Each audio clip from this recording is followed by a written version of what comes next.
Hello, good morning বন্ধুরা, কেমন আছো সবাই? আশা করি সবাই খুব ভালো আছো। Welcome back to a new vlog. আর আজকের দিনটা ছিল শুক্রবার। আর শুক্রবারে ব্লগটা আমি করেছি ঠিকই, কিন্তু আর আপলোড করছি আজকে, সময়ের অভাবে এডিট হয়নি। তো এখন রেডি করেছি, করে আজকে আপলোড করলাম। তো এখন হচ্ছে সকালবেলা,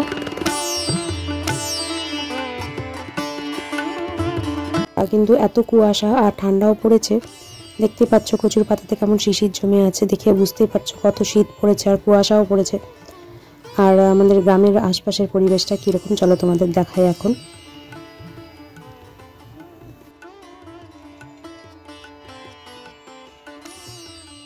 ঠান্ডাটা হঠাৎ করেই পড়ে গেল আর ওয়েদারটাও চেঞ্জ হয়ে গেছে। তো বুঝতেই পারছো আমার গলার আওয়াজ শুনে গলাটা বেশ ভার ভার হয়ে আছে। তো তার জন্য সরি, একটু কষ্ট করে বুঝে নিও। আর কথাগুলো অপরিষ্কার আসছে সেই কারণে, তার জন্য সরি। আমি এখন বাড়ি থেকে বেরিয়েছি, বের হয়ে আমাদের বাড়ির পেছনে একটা আমবাগান আছে, এখন ওখানে যাচ্ছি। ওখান থেকে সূর্যোদয় দেখতে ভীষণই ভালো লাগে, আর সকালটাও এত মিষ্টি। আর মানে প্রাকৃতিক পরিবেশ বরাবরই আমার খুব প্রিয়। তো গাছপালা এগুলো আমি খুব ভালোবাসি। আর ছোটোখাটো যে সমস্ত রিলগুলো আমি আপলোড করি ফেসবুকে, তোমরা বা ইউটিউবে দেখে নিশ্চয়ই বুঝতে পারবে আমি গাছপালা কত বেশি ভালোবাসি। মানে নেচারের সাথে মিশে থাকতে আমার খুব ভালো লাগে। তো সকাল সকাল বেরিয়ে পড়েছি, একটু প্রাকৃতিক সৌন্দর্য উপভোগ করব। সকালটা কেমন হয় আর সূর্যোদয়টা ঠিক কীরকম হচ্ছে।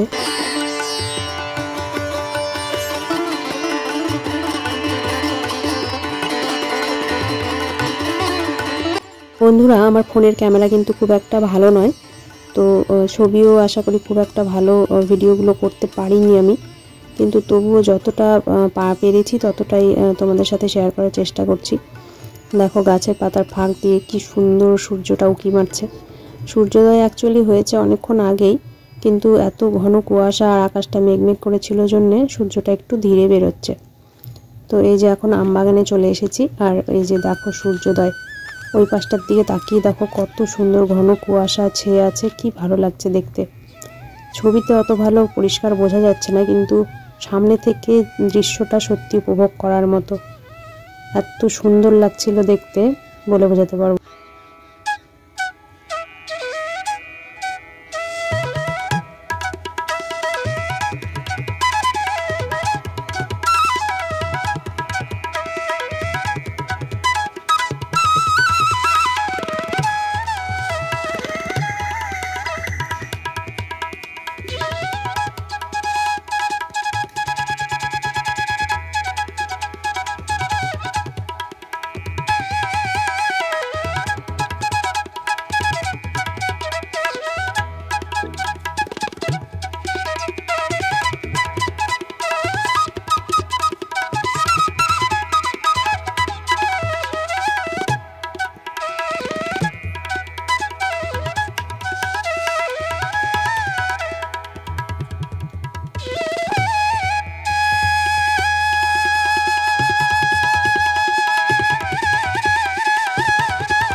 তা বন্ধুরা, আমবাগানে সূর্যোদয়ের মনোরম দৃশ্য উপভোগ করা আমার শেষ। এখন আমি এসেছি বাড়িতে, আর বাবা এই মূলো শাকগুলো আর এই বেগুন তুলে নিয়ে এসেছে জমি থেকে। তো এগুলো এখন আমি কলের পাড়ে রাখছি, আর বাবা এগুলো জল দিয়ে ধুয়ে দেবে। সেই জন্য বললো আমাকে যে এই মূলোগুলো কলপাড়ে রাখ, পরিষ্কার করতে হবে। তো মূলোগুলো রেখে দিচ্ছি আমি এখন।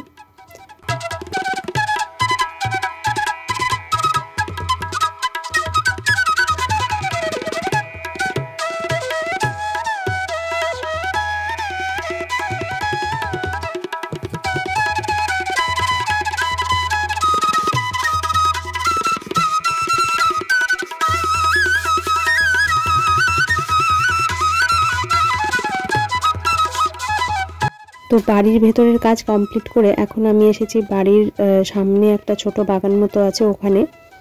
আর এই যে বাগানেও কিছু গাছ আছে, চলো তোমাদের দেখাই। এটা হচ্ছে গন্ধরাজ ফুলের গাছ, দেখো কত বড় হয়েছে। এটা একটা লেবু গাছ, আর এই যে এটা একটা স্থলপদ্ম গাছ। এই হচ্ছে আমাদের পুঁইয়ের মাচা।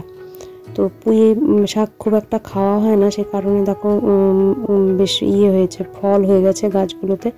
এই যে এখানে দুটো আবার মূলোর শাক গাছও হয়েছে, আর কিছু বেগুন গাছ আছে, আর কিছু গাঁদা ফুলের গাছও আছে। এই গাছটা হচ্ছে নীর লাগিয়েছিল।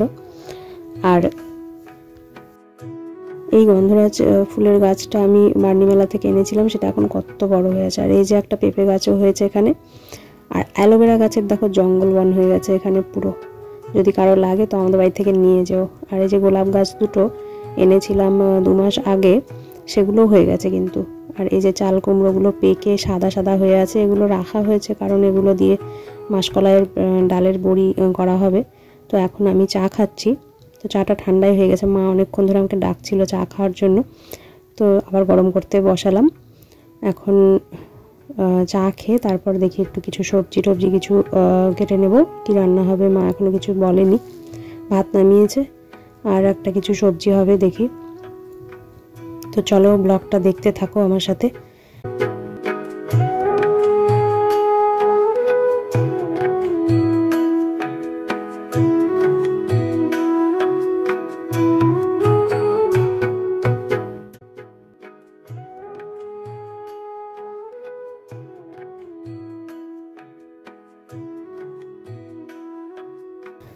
এখন আমি এখানে সবজি কাটতে বসেছি, ফুলকপি আর আলু দিয়ে একটা সবজি হবে, তো ওগুলোই কেটে নিচ্ছি। ফুলকপি কাটা হয়ে গেছে, কয়েকটা আলু কেটে নিলাম। আর এখন এগুলো ধুয়ে তারপর রেডি করে মাকে দেব। আমি রান্না করব না, মাই করবে।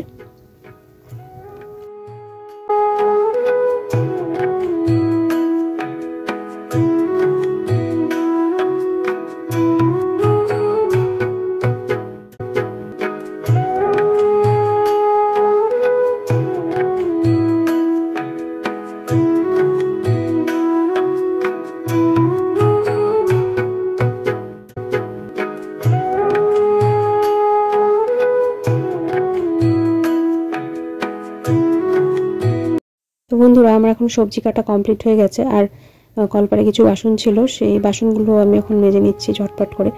আসলে ঠান্ডার দিনে খুব সকাল সকাল উঠে কিন্তু বাসন মাজাটা খুব ভীষণই একটা কষ্টের কাজ, কান্না পেয়ে যায়, এত ঠান্ডা জল থাকে। কিন্তু কলের জলটা আবার গরম জল বের করে নিয়ে মাজলে কিন্তু খুব বেশ আরাম পাওয়া যায়, তখন অতটা কষ্ট হয় না। কিন্তু মোটর বা ট্যাঙ্কির জল দিয়ে বাসন মাজতে কিন্তু ভীষণই কষ্ট হয় বলো। তো এখন আমার বাসন মাজাও প্রায় শেষের দিকে, একটা হাঁড়ি আছে শুধু, সে হাঁড়িটা মেজে নিলে মোটামুটি কমপ্লিট। আর এরপরে তারপর দেখি একটু কিছু খেয়ে নেব, খিদেও পাচ্ছে।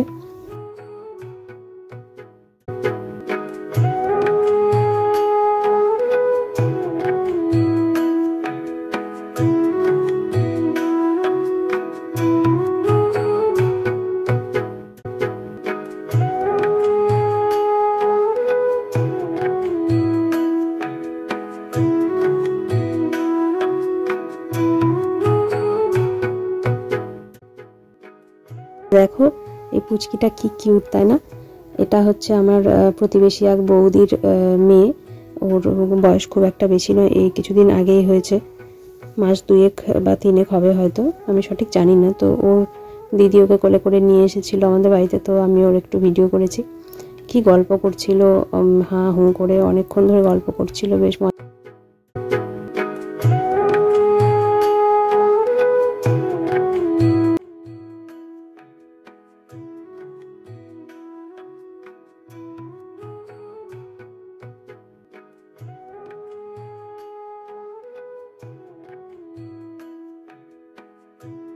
আর এই যে আমার মা এখানে শিলনোড়ায় বাটনা করছে, তার কারণ আলু ফুলকপির সবজি আর একটা কি যেন মেশানো একটা ঘন্ট করবে মনে হয়, তো সেগুলোর জন্য মশলা রেডি করছে। তা যাই হোক বন্ধুরা, আজকের মতো ব্লগটা আমি এখানেই শেষ করছি। আরও অনেক অনেক মুহূর্ত ছিল, সেগুলো আমি ক্যাপচার করে রেখেছি, কিন্তু একটা ব্লগে এত লেন্দি হয়ে যাচ্ছে, সেটা তাই করতে পারলাম না। তো ভালো থাকবে সবাই, আশা করি ব্লগটা সবার ভালো লাগলো। ভালো লাগলে একটা লাইক আর কমেন্ট করো। আর চ্যানেলে নতুন হলে পরে চ্যানেলটা সাবস্ক্রাইব করে দিও। ফেসবুকের বন্ধুরা একটু শেয়ার করো বা ভালো লাগলে কমেন্ট করো। যাই হোক, একটু ইন্সপিরেশন পেলে পরে নতুন ভিডিও আনতে আমারও সুবিধা হবে, আমারও বেশ আনন্দ হবে। ঠিক আছে বন্ধুরা, ভালো থেকো সবাই, সবাই খুব সাবধানে থেকো। ঠান্ডা কিন্তু খুব জোরালোভাবে পড়ছে। আজকের মতো আসছি, টাটা, দেখা হচ্ছে নেক্সট ব্লগে। ততক্ষণ অবধি ভালো থেকো সবাই।